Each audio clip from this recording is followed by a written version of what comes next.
All right, I'm live with Eric Salsbury, international artist. He's been traveling all over the world, working with youth and young people. How are you doing, Eric?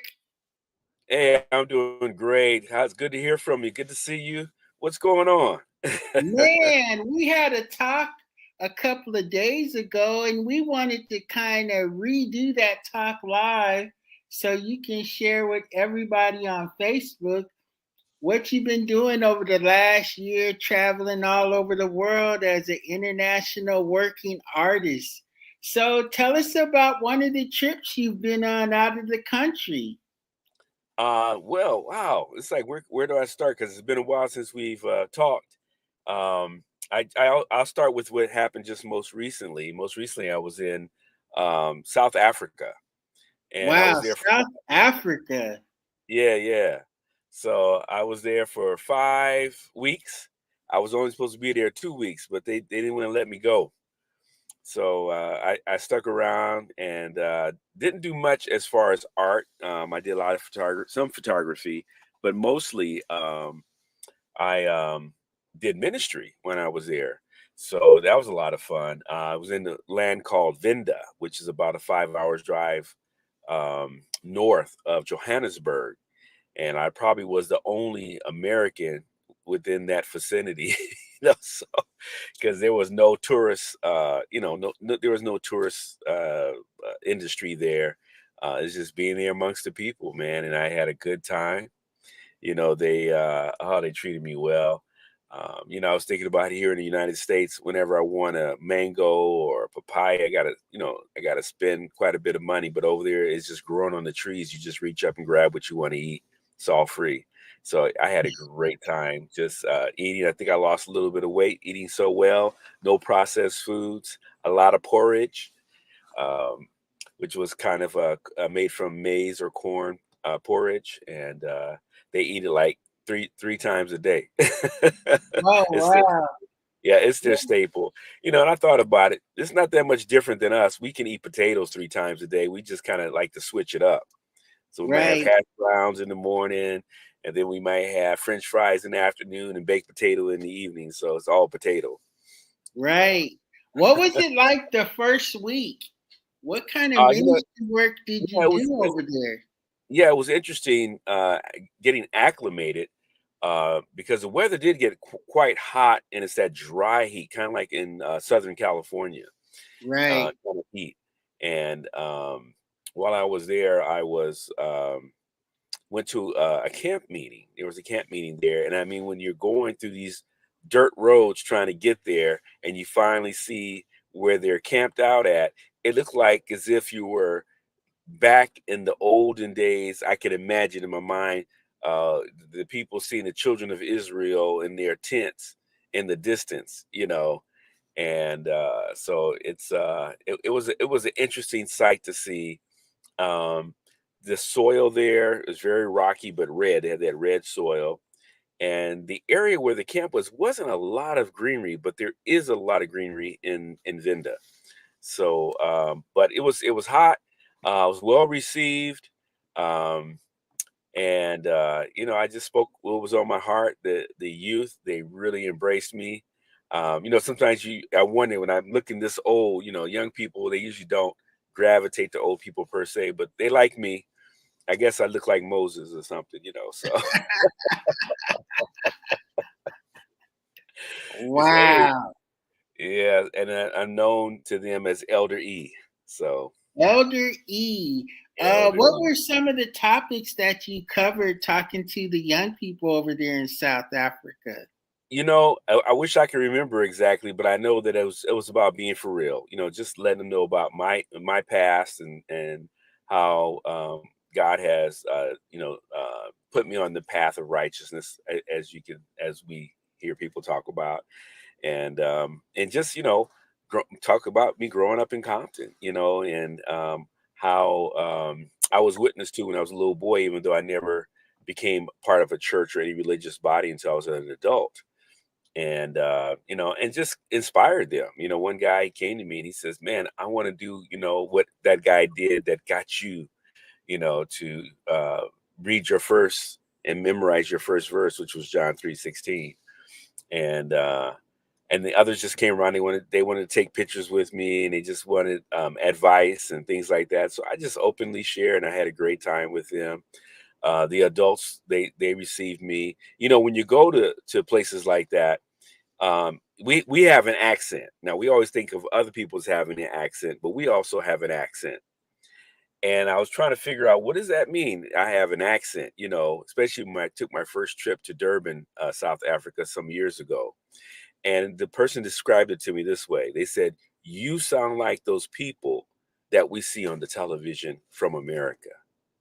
And I thought, so when they hear our voice, when they hear us speak, they stop and they stare, they look, you know, it's like, wow, they sound like, you know, and then they will compare you to certain actors, you know, um, on the screen. So I became known as some of the actors that they could identify with. Wow. What was week 2 like? The week that you're supposed to come back to the USA? What was going Yeah, on in the daytime and what was going on in the nighttime? Week 2, you're supposed to yeah, return to the yeah. You know, USA. well, the people, they love to sing, and they sing very well. They didn't even need a choir or special music or anything. The choir sang with a chorister, and I mean, they just harmonized, and it was just so beautiful. And the chorister, I mean, when she just opens her mouth, it's like water. I mean, it's just smooth, and she's just regular people, you know. She could easily go on one of those talent shows and win, you know, with the voice that she has. um, and everybody, they just sing. You know, they love singing. So after the first week, you know, I spoke 4 times, and then after that, they liked what they heard me say. They wanted me to stick around for the following week, and I so the second week I was there, I was actually preparing for the third week, and the Oh, third wow. yeah, yeah. And so used that week to prepare, and then they pitched up a tent on a piece of land that was owned by a chief, and it was a woman there who you know, donated the land for them to pitch the tent for us to have the meetings. And so I did another 8 sermons during the meetings, and then we had a baptism, and people were baptized. I think total from the camp meeting and that meeting was about 20, and the oldest one was about 91 years old. Wow. And Can yeah, you describe what the baptism was like over there in South Africa? well, you know, we had a hard time finding the place at first because we wanted to go to. They have a river, and they were concerned about the river because this was evidently the time of the season where the crocodiles kind of come out. And so, so we found someone who had a pool, a swimming pool, and so we went to their home, and we had baptism in the pool, Wow. and all the people came out, they sang, and you know, it was a really good experience. Um, the there was something else I was thinking about sharing, but anyway, maybe it'll come back to me later. But the people are, you know, they spoke English for the most part. I did have to have an interpreter, and I had several until we finally found one that really, you know, can vibe with me and have a similar rhythm. And that particular person wasn't always available, so Wow. so so I had to, you know, pace myself in a certain way so that, you know, the message would go forth. And I just focused on lifting up Christ, you know, and being real, you know, um, not, you know, trying to teach any particular doctrines or anything of that nature. Just talking about the love of God, you know, and how merciful and gracious He is towards us, and how He wants us all to be there with Him. You know, Wow. 20 people baptized. The oldest one was 91. Let's yeah. talk about And, week. and wait a minute, and wait a minute. This is what I wanted to say, is that there was no budget, there was no uh, you know, pre-work. There wasn't people that went out and got people ready or anything like that. It was all volunteers, everything. There was no paid musicians. There was none of the expenses that we would do in America, you know. Right. And the people only had to go out one time for 1 hour into the community, and then the word of mouth would spread, and people would show up. So we packed the tent, and they said if we went one more week, we would have probably quadrupled what we had going, you know. But I was pretty worn out by then, so I said I need a break. Right.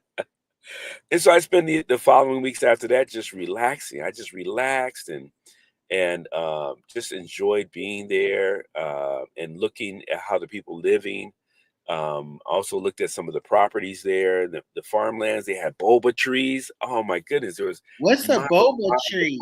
oh, a boba tree. You know, I don't know that much about it, but I thought it was quite rare. And it's a tree that has it's like it gets sometimes I forgot which way it goes. It gets wider on one end than the other, but they're very wide trees, but their branches aren't that big at the top, but the trunks Wow. are huge. And so I took some pictures of them, and they have a fruit that is very, very valuable, especially to us in America. People want to get a hold of that fruit, and I think the fruit is only bears a certain amount of times a year. So I wish I had knew more information on it, but it's amazing to see it because I've always heard about it too, not in detail, but it has a lot of medicinal qualities in its fruit, and I'm sure the leaves probably the same as in most trees and plants. Um, and I'm telling you, man, all the um, papaya and mango and bananas and pineapple and apples and macadamia nuts. I mean, they had just plentiful, and I mean, you just reach up and grab it. You didn't have to have any money. You know, you didn't spend $1.50 for it like we do here for just a mango. You know, I mean, you could get a whole box full for nothing, and the food was really good. I had it, you know, it was just wonderful, just relaxing. I lost a little weight, I think, because I'm not eating anything processed. You know, I'm not eating all that stuff from cans and boxes and packages. You know, they spend 3 and 4 hours in the kitchen preparing meals. So, and then of course, I introduced them to some of our meals. You know what we do, and they love the cornbread. Wow, the cornbread. I had some cornbread today. Amazing you mentioned cornbread. So, Yeah. can you tell us about any one-on-one reaction or interaction with Well, youth or small groups just talking to the young people? What was that like? yeah, you know, one of the things that I really like to share with them a lot of times when they come to me and they have a lot of questions about, you know, just their lives and what they're going through, their career choices, their love life. The guy's liking the girl like the guy. You know, those different type of things going on, and so I try to share with them how important it is to understand that we as adults have did a disservice to them. I like them to know that because I believe we have. And what I mean by that is that for thousands of years, and you can, check the history on it. Um, Young people, first of all, there was no such thing as a teenager. Let's put it that way. What? You're, yeah, there was no such thing as teenagers. You went from childhood to adulthood. And I usually start off the conversation by asking them a question. And I says, "How old do you think Mary was? The Mary, the mother of Jesus, was when she gave birth to Christ?" And of course, most young people and older people are going to base it on our standards, our current standards of who is an adult and who isn't. But the scholars have and doing their research, and I've done some research on my own about that time of during that time of Rome and so forth. And the average age for a woman to get married was between 12 and 14, believe it or not. Wow. 12 and And 14. 14, yeah. And a young man, he became when you go through puberty, that was actually a sign that was a sign from God to say that, hey, you're going from childhood to reproductive, you know, maturity. And so you have to start now being geared towards being an adult, being a responsible adult, you know, and that would include being a husband, a wife, a mother, a father, you know. And so young men at the age of 12 began their apprenticeship. You know, they weren't still in school, they weren't still playing games, they weren't somewhere in limbo between being an adult and being a child. They knew that when puberty came, they were now going to enter into a whole new phase of life. And for the young man, the older men, you know, they would mentor him. They would come around him and give him a skill, you know, based upon what his gifting was. And he would learn that skill. And so by the time he was 16, you know, he was a journeyman. He had already had 4 years at least of skilled work and earning an income. And the women would gather around her and help her to fulfill the role in that particular community, being a mother or a wife. And so they didn't have the same issues that we have with infidelities or um, pregnancies, unwed pregnancies, and promiscuous lifestyle, because when you were young, you were already promised to someone. You know, you knew that in 2 years, 3 years, 4 years from now, I'm going to be married to that particular person who was developing their skills. They're getting ready, you know. And so you had someone in mind. You weren't out there fishing, you know, on your own. You had the your parents um, supporting you in that, and you look to your parents. You know, there was a certain level of respect that was between that child becoming an adult and the parents. But today, there is no respect. The parents don't respect the kids because we really treat them like they're still children when their bodies are telling them that they're becoming adults. And so we don't allow the mind of our youth to develop into adults. We don't allow it. You know, we want them to remain dwarfed in their thinking, in their experience, in their understanding. We don't want to be there for them as they are developing and growing. We want to hide them. We want to give them other things to do, keep them busy. And then eventually we find out that that's not working. So now we have to find ways of protecting them or teaching them how to be responsible youth when it comes to sex and things of that nature. And we have created this gap was created by the whole thing, the whole notion of teenager, you know. Oh wow. Now when you said so Jesus was learning how to be a carpenter at like 12 and 13? That's when he would go into his field. Yeah, that's when he would start learning, because they would have the bar mitzvah. And bar mitzvah was that change, that stage where you're making that change, you're making that shift.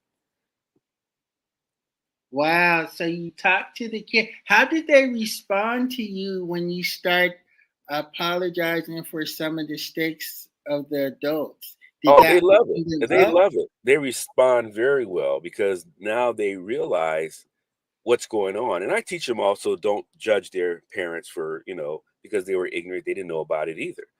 We're all being programmed through the educational system to not be who we were called to be.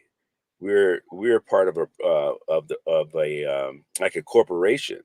That's why our school systems were set up the way they were. It was the certain districts were for laborers. You're going to train them to be laborers.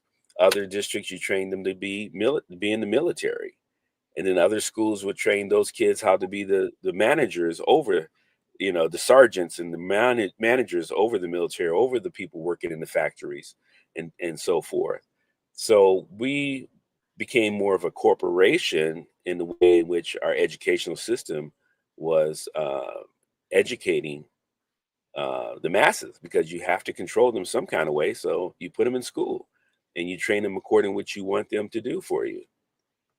Let's you go know. back to the tent revival. Once the tent revival was over, did the tent move to another city or did you meet in the tent during the day? What happened to the tent when the revival was over? Yeah, I don't know. I just know I wasn't there. I think they take it down and they'll put it up for the next time that there's an event coming up. Because when they set up the tents, it's just setting up tents, and they have power wired to it from a nearby home or building. In this case, it was the chief's home, and they had they didn't have a lot of music. They had keyboards, Oh electric wow. keyboard, and speakers, and so that was the instruments that they used, and the rest was vocals, people singing, and it was wonderful. What was Yeah. it like talking to the adults after the tent meeting was over? Well, everybody was very, very cordial and friendly, and I actually got a visit from one of the elders there who had he was in his, I believe he was in his 80s, and he had been a pastor for a very long time, and he came to let me know that I started something, and there was a great buzz going around in the community. And he said, not only did you come and speak words that brought freedom and creativity, he said, you also backed up what you said with action. And what he meant by that is that they have a church that they've been trying to finish and is half done. And when I went to speak there, I spoke concerning that issue that, this church, you guys need to get together and finish this church off. You got all these bricks out here and no one to put them together and finish the walls. The ceilings were already up. And none of the windows, they were just having church basically outside. And I just said, hey, you need to do it. You need to get started. People got to start putting aside some funds, whatever little bit you have, make a commitment and do that. And it says, I'm going to make a commitment. And so I told him what my commitment was. I didn't realize what I was committing to was a lot for them. To me, it wasn't that much, but for them, it was a lot of money. so, so they were very encouraged by that. That I didn't just come in and talk about doing something. I actually, you know, uh, put forth the effort to do it myself too. And since then, I got another brother that I knew I was sharing it with him. He said he wants to help and contribute. So I don't know. Maybe someone out there might say, "Hey, I would like to help finish that church." Um, and Wow. So, hey, contact BK or myself, and we'll give you the information so you can send it directly, because it's not for us to receive anything from it. It's for the money to go straight to the church and get it done. Oh man, that's Yeah, exciting. So, yeah. so So what he came. go Well, ahead. I was gonna say he came by. We were up till past midnight, and the people who were hosting me, they had to pretty much end our conversation because we had been at it for at least 4 hours or more, and it was great talking with each other and learning about the community, learning about the area, learning even some of the politics of what's going on around there and so forth. But the thing about it, for him to come and visit with me and speak with me, it meant a lot. And I heard from other elders there and ministers there that meant for him to visit me was a tremendous honor. Oh man, that was great. So when you came back from South Africa, how did you deprocess, decompact, and get ready for your next trip? Well, I just got back like about 4 days ago, so right now I'm adjusting as far as jet lag, and Right.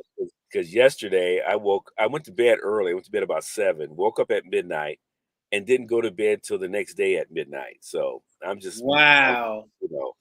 and I had a full day yesterday.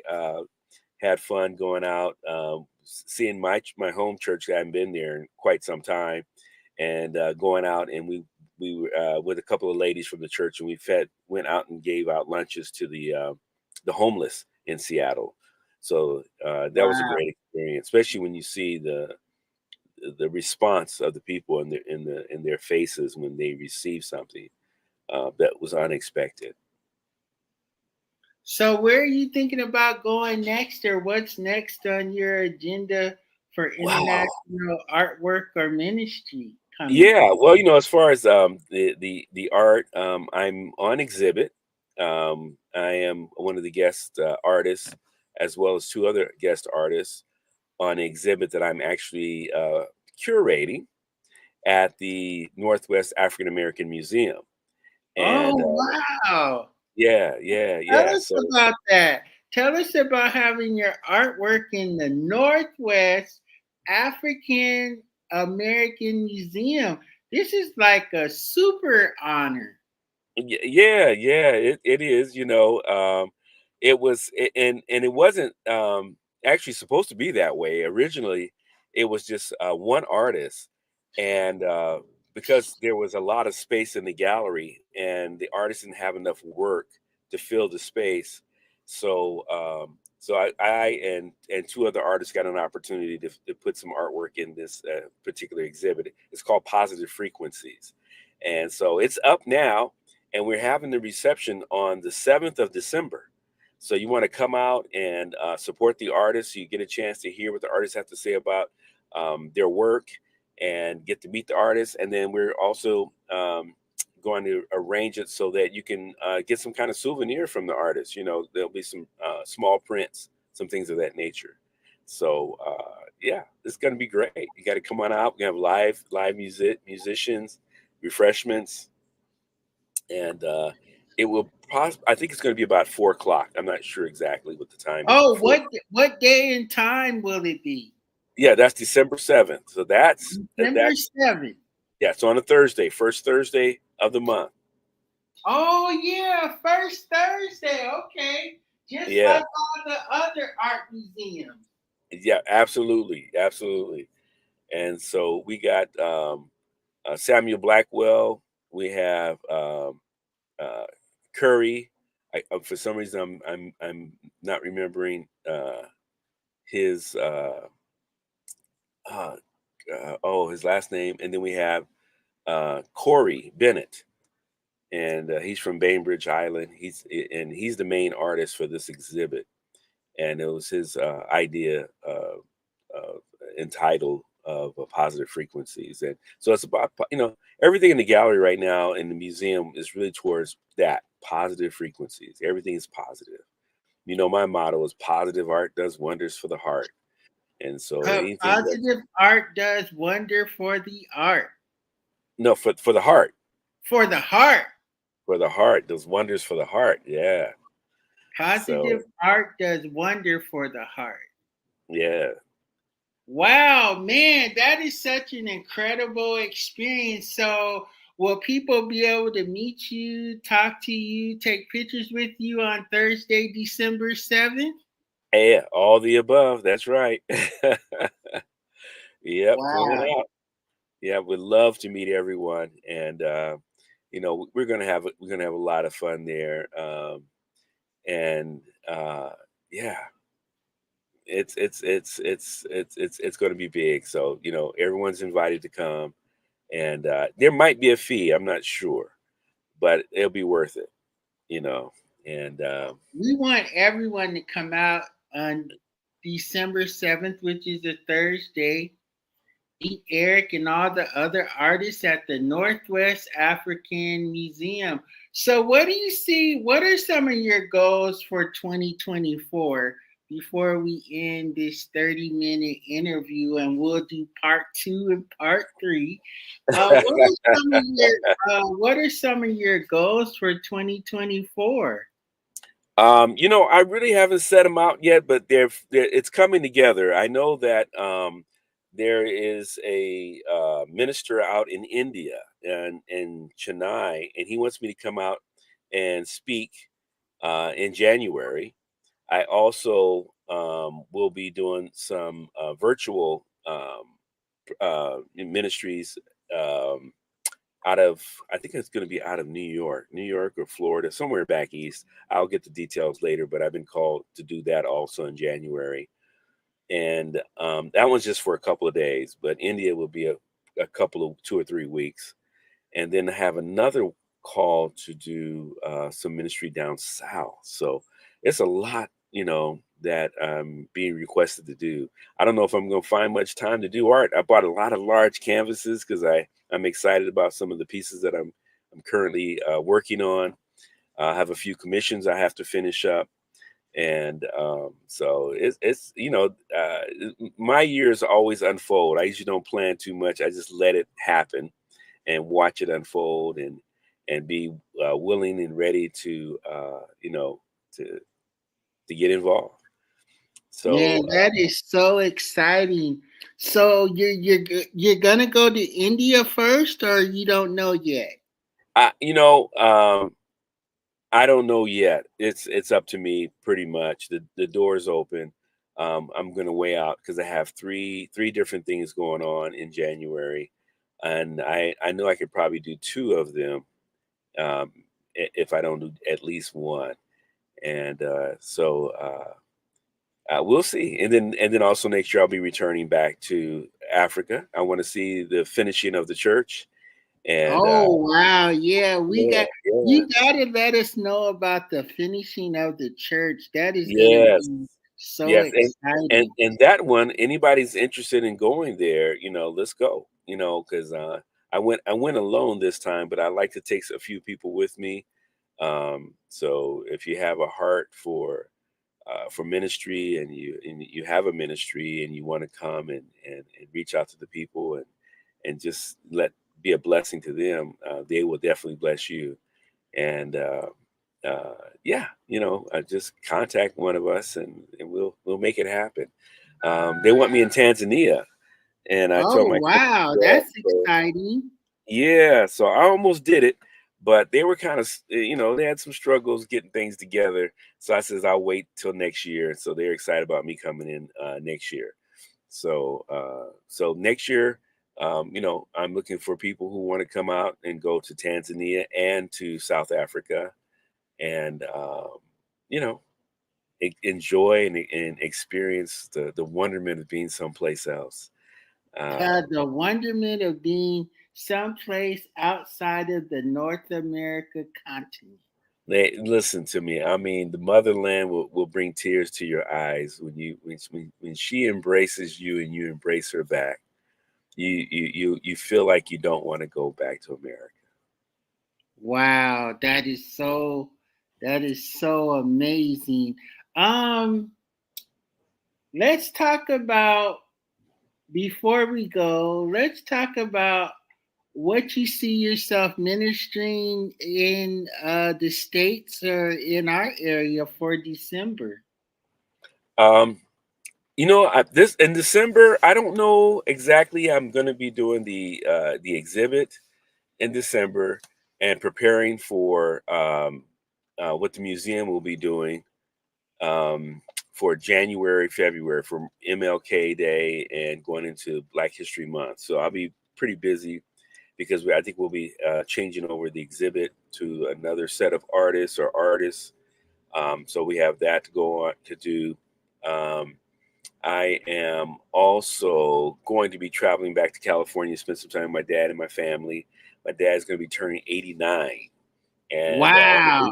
yeah, so that's November 18th. And so and then there's the holidays. So I, I have no idea exactly what I'll be doing, but I know I'll be spending some time with my family and spending some time working, preparing things for January and February um, here in the Pacific Northwest. So but I get called to do a lot of different things. So I know there's some local ministers that want me to help them um, with preparing their churches to do ministry Christ method.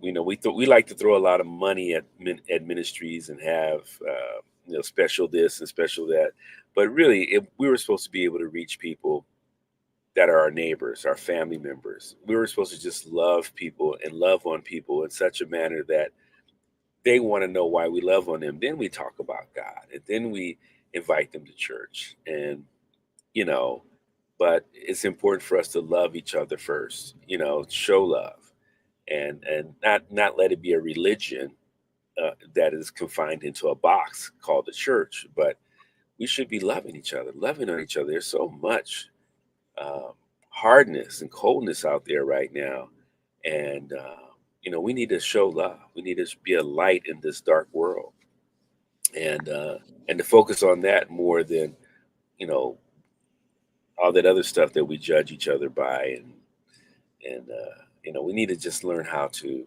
love. And the best way to learn how to love is put your eyes on the greatest lover there is, and that is God and His Son Christ Jesus. So Wow. Hey, maybe in our next couple of conversations, maybe we could talk about how people can prepare to travel with you to other countries in 2024. What are the steps they have to take? What okay, are some of the beneficial costs? And we could yeah, talk about that because I think a lot of people would love to travel with you in 2024 and 2025. yeah. Well, the first thing is get the passport. You know, that's number one. Get the passport, and then we can go from there. Because without a Okay. passport, you ain't going nowhere. Well, before we go, talk about how many countries have you been to over the last 10 years? Oh man, I Just you know I name five. yeah. Well, 2020, 2021, and 2022 were no travel years. So I didn't do too much during that time. So I'm just now getting back into the rear of things. But I've been to South America, Brazil, a few trips there, a few trips to Haiti, to some of the other Caribbean islands, China, Malaysia, India, Europe, Spain. What's that place where Prague is? What is that area called? Um, I don't think it's not Russia. I don't think. But anyway, wherever that is. Wow. um, So yeah, you and are so, a world traveler. yeah. I've been fortunate to travel the world and go places where uh, people don't get to see Americans too. I don't just go to popular places where all the tourists go. Um, I go where a lot of Americans don't go.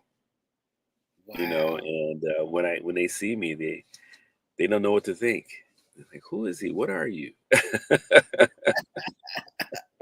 Oh, wow. Yeah, and so and I do prefer usually to be in lands of black and brown people, um, and because those are the cultures that I don't really get a chance to learn more about here in America. Because what we have here in America is a different kind of blackness, you know, Right. experience, but over there it's totally different. Um, and it's beautiful. People need to travel. They need to get out at least once, and I guarantee once you get bit, you'll go out again. Um, Right. you know, I mean, it's just beautiful there. I mean, and it's the cost of living is very doable, especially if you are retired and you want your money to go longer and you don't mind leaving the country, so to speak, because you can get a mini mansion for $150,000, and you can build it and design it your own way. You know, Wow. um, so yeah, yeah, it's great to travel. Um, Man, I can't. Like I said, there's a lot of places that I've been. There's a lot of places I haven't been. And part of it is because I like to repeat the same places over and over again. Because once I meet people and I get to know them, I want to see them again. And I build Wow. relationships that way. Before we go, how did all this develop and start as a part of your spiritual lifestyle to go to other countries and minister? People want to know what happened to you to make you want to go to other countries, put your feet on the ground, put your hands on people's shoulders, and look into eyes that you have never seen before. You know, I almost can't say I know why, because you're talking to a a straight out of Compton kid who grew up in a place where nobody even ventured out of the, the neighborhood, or didn't go far from the neighborhood, and my parents never traveled. But I did have some grandparents on my father's side. I found out that they did quite a bit of traveling, so I think it was kind of passed on after it skipped a generation. And but no one else in my family. A lot of black people just don't travel much, travel the world. And it's a sacrifice to do it. I get it. But it's worth it. It's worth it. And for me, it pretty much all started when I went through a divorce. I went through a very painful divorce. Didn't know what I was going to do with my life because my whole life was centered around family.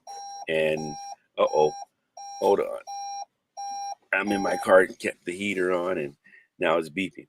So anyway, um, during that time of just grieving, going through a divorce, and I was like, what am I going to do with my life? I'm trying to figure out what am I going to do. And I was in a flight, and on that flight, it's like a voice came to me and says, "Hey, what would you do if you had so many days to live?"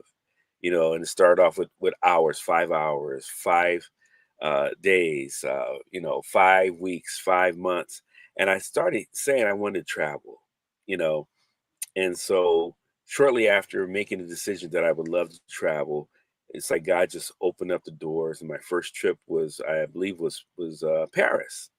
And so I got to go to the Louvre. I was only there for about 3 days. I had a great time just seeing the wonderment of what it was like to be in Europe. And then my second trip was Durban, South Africa. And then from there, I just start traveling. Every time I would hear that there was something going on, people were going somewhere, and says, "Hey, tell me more about it." And I was never afraid to travel alone. Um, I prayed, I'd be prayed up about it, talk to God about it, and if I felt at peace, then I would just go. I wouldn't worry about anything else. Wow. This has been an incredible 42 minutes with the international traveling artist that does ministry, Eric Salsbury. You can meet Eric on Thursday, December 7th at the Northwest African American Museum. You're going to be live in person, Eric? I'll be there live. Come and see me. All right. So on Thursday, December 7th, we're going to the Northwest African American Museum. I'll be there, take pictures, and we'll all get to meet Eric together. Eric will be looking forward to our next interview whenever you're available. Okay, and I'm looking forward to meeting the folks that come out. I really want to meet you all. All right, this is BK International Talent Scout interviewing international artist Eric Salisbury, who also does ministry all over the world. We'll see him on Thursday, December 7th at the Northwest African American Museum, but we are hoping to interview him one more time before that event happens. Thank you, Eric, for your time, and we'll see y'all next week. All right. God bless you.